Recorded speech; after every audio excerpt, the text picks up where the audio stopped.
Hi everyone, welcome back to another video, and in this video we are going to cover a important topic from the prelims and mains perspective. In the next 10 minutes I will present a multi-dimensional view of a particular topic that is often neglected but very crucial if you are going to write mains examination, and also there are some important factual questions that can be answered from this particular topic into the prelims examination. So today we are going to look into the first chapter of Indian modern history from the spectrum, that is sources of the history for modern India. So why it is necessary to look at the sources? Because when you look at the sources you get to know the truth. Because जो history East India Company ने लिखी होगी, जो history East India Company के administrators ने लिखी होंगी, that history is different from what our nationalist leader saw, that is different from what our peasantry saw, जो हमारे किसानों की हालत थी, जो हमारे व्यापारियों की हालत थी, दैट इज़ वेरी डिफरेंट.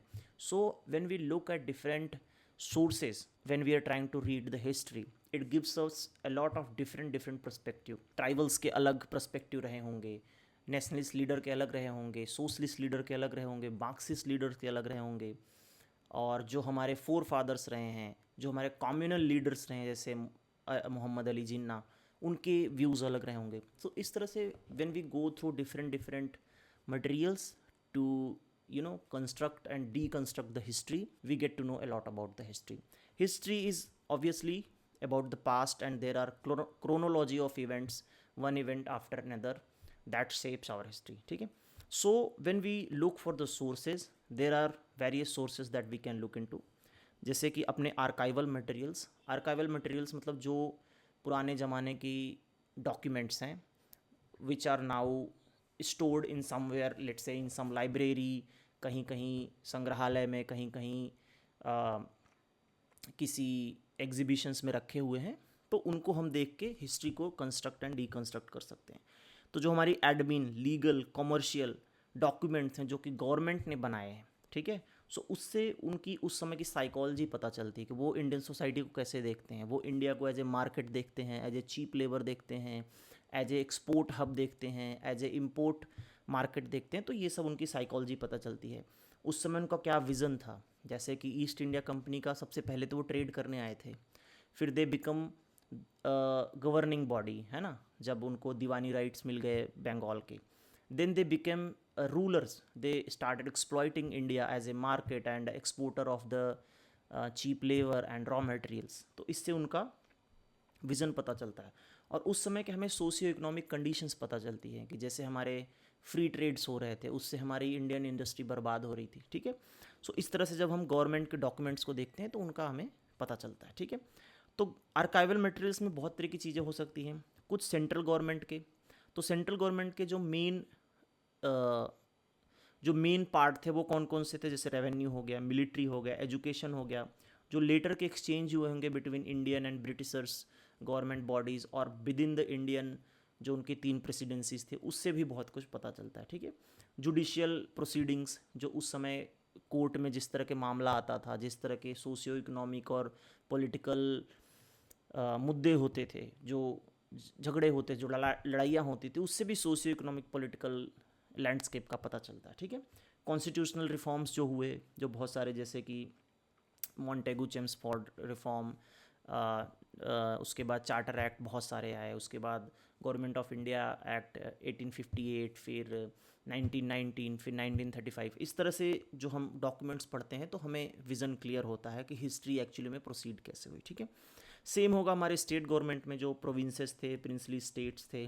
जैसे कि अगर आप मराठा की हिस्ट्री पढ़ो, राजस्थान के आर्काइवल्स पढ़ो, so you will get to know about history a lot. ठीक है. प्रेसिडेंसीज जैसे हमने डिस्कस किया कि मद्रास, बंगाल और बॉम्बे की जो प्रेसिडेंसी थी, उसमें ईस्ट इंडिया कंपनी के पॉलिटिकल पावर, करप्शन, और how they use to do divide and rule, how they use to pin one against another, और आपस में लड़ाई करवाते थे, how their policies were biased towards the East India Company and was exploitative towards Bengal. So ये चीज़ें हमें पता चलती हैं. ठीक है. उसके बाद जो अदर यूरोपियंस के डॉक्यूमेंट्स थे, जैसे कि हमारे पुर्तगीज़ आए, डच आए, इंग्लिश आए, फ्रांस आए.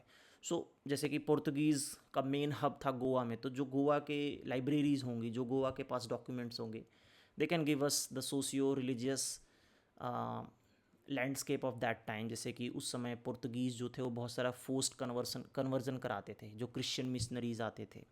सो इस तरह से हमें पता चला उन्होंने सबसे पहले ही ये, if you read letter in this history, उनको तुम्हें पता चलेगा कि जो सती प्रथा थी पुर्तगीज़ ने सबसे पहले बंद करा दिया था। ऑफ कोर्स बाई फोर्स किया था, क्योंकि उस समय जो सती प्रथा थी it was considered as a legitimate part of Indian society, जो कि बहुत गलत है। बट हाँ, उस समय पुर्तगीज़ ने बंद कराई थी। तो इस तरह की चीज़ें आपको उनके डॉक्यूमेंट से, उनके लेटर्स से, उनके प्रोसीडिंग से पता चलेगा। ठीक है।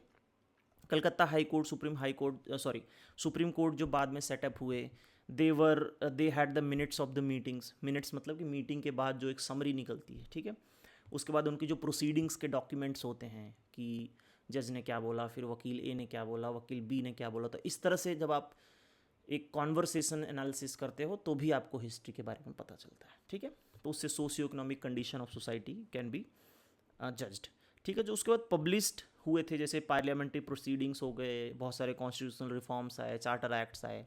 सो उससे भी हिस्ट्री पता चलती है। अब देखो, जब आपका मेंस का क्वेश्चन आए, अब देखो इसमें प्रीलिम्स लायक तो कुछ भी नहीं है, बट मेंस का क्वेश्चन आए तो you need to have a idea कि आपको मल्टी डायमेंशनल कैसे सोचना है, आपको कैसे डिफरेंट डिफरेंट पर्सपेक्टिव से सेम चीज़ को घुमा घुमा के प्रूव करना है। ठीक है। हो सकता है आपकी ये कहीं काम ना है, हो सकता है कि जब 80 क्वेश्चन मेंस में आएंगे तो कहीं ये एक चीज़ हिट कर जाए। ठीक है। तो इससे आपका एक पर्सनालिटी डेवलप होता है टूवर्ड्स आंसर राइटिंग। तो डोंट इग्नोर इट। ठीक है। पब्लिश्ड में पार्लियामेंट्री प्रोसीडिंग हो गया। प्राइवेट आर्काइव में जैसे कि इंडियन नेशनल कांग्रेस बहुत एक्टिवली लिखते थे। इनफैक्ट जो 2/3 ऑफ आवर नेशनल लीडर थे, जो हमारे फोर फादर्स थे, उसमें से 2/3 जो थे वो जर्नलिस्ट थे। मतलब लिखना कितना इंपॉर्टेंट होता है। आप ये देखो कि जो हमारे फाउंडिंग फादर हैं, जिन्होंने हमारा देश कंस्ट्रक्ट किया है, हर तीन में से 2 बंदा जर्नलिस्ट होता था। तो कलम में कितनी ताकत होती है देख सकते हो आप। ठीक है। उसके बाद नेशनलिस्ट लीडर्स के पेपर जो बहुत सारे पब्लिश हुए, ये नेशनलिस्ट लीडर्स के पेपर जो हैं वो आपको पढ़ने चाहिए कि किस लीडर ने कौन सा पेपर पब्लिश किया। This is one of the important area जहाँ से प्रीलिम्स आपको क्वेश्चन करता है। ठीक है। बायोग्राफीज़ प्लस ट्रैवल अकाउंट्स, जो ट्रैवल ब्लॉगर्स आते थे हमारे यहाँ, उस समय तो वीडियो और यूट्यूब नहीं था, तो वो अपना लिख विख के पब्लिश करते थे। तो उनको अगर आप पढ़ोगे तो बहुत सारे जैसे ब्रिटिशर्स ट्रैवलर आते थे ना, वो ऐसे चले गए, कश्मीर चले गए, तिब्बत चले गए, अफ़गानिस्तान चले गए, इधर साउथ में घूम आए, उधर बंगाल, मद्रास, बॉम्बे प्रेसिडेंसी देख लिया। तो वो सब घूम फिर के उनके जो व्यूज़ होते थे ना, वो लिखते थे अपने ट्रैवल डॉक्यूमेंट्स में। सो उससे भी आपको पता चलता है कि उस समय हिस्ट्री कैसी थी। ठीक है। उसके बाद न्यूज़पेपर प्लस जर्नल, कुछ कुछ नाम जो बहुत फेमस है वो मैं बता देता हूँ। जो हिकी करके, इनका पूरा नाम तो नहीं बट मैंने एक शॉर्ट फॉर्म में हिकी लिख दिया है, बंगाल गैजेट पब्लिश किया था, जो कि फर्स्ट न्यूज़पेपर था। ये देखो मैंने बोला था ना 1/3 of founding father were journalist, sorry 2/3 बोल दिया, 1/3 थे। ठीक है। और इंडिया प्लस अब्रॉड में बहुत सारे लोग थे, क्योंकि क्या होता था कि इंडिया में प्रेस फ्रीडम पे बहुत पाबंदी रहती थी, मतलब उनको पब्लिश करने नहीं दिया जाता था। तो जैसे मैडम भीका जी कामा हैं, इन्होंने में वंदे मातरम पब्लिश किया था पेरिस में रुक के। तो एक क्वेश्चन आया था यूपीएससी मेंस में कि right the importance of women nationalist leader in the India freedom struggle. तो आप यहाँ से लिख सकते हो ना भीका जी कामा का नाम, तो एक पॉइंट आ गया यहाँ से। ऐसे ही बूंद बूंद से सागर भरेगा। ठीक है। तिलक ने महर्ता पब्लिश किया, और भी बहुत सारे लीडर्स थे जिन्होंने न्यूज़पेपर पब्लिश की। सो मेक श्योर कि आप वो फैक्चुअल नॉलेज एक कहीं लिस्ट बना के लिख लो। ऑल्दो सारा नहीं याद कर पाओगे, बट जितना भी 2-4 वुमेन लीडर्स, 2-4 फेमस अपने नेशनलिस्ट लीडर्स, उससे आपका काम हो जाएगा। ठीक है। उसके बाद लिटरेचर में सबसे फेमस जो है हमारा आनंद मठ, ऑफ कोर्स बंकिम चंद्र चटर्जी जी। इन्होंने लिटरेचर के थ्रू जो हमारे सोशियो इकोनॉमिक प्रॉब्लम्स थी उनको एक इमोशनल बैकग्राउंड दिया, उसको एक एक लोकल टच दिया, प्ले के फॉर्म में, नाटक के फॉर्म में, नुक्कड़ नाटक के फॉर्म में, जिसमें लोग समझ सके। उन्होंने अंग्रेज़ों के एक्सप्लॉयटेशन को, इकोनॉमिक पॉलिसीज़ को बहुत कंडेम किया, लोगों को अवेयरनेस दिलाई। क्योंकि यार इतना बड़ा देश है और सबको जगाना एक तरीके से नहीं हो सकता कि गांधी जी एक दिन उठे और उन्होंने सबको जगा दिया। हाँ, that was the case, but there was a lot of base before Gandhi emerged. ठीक है।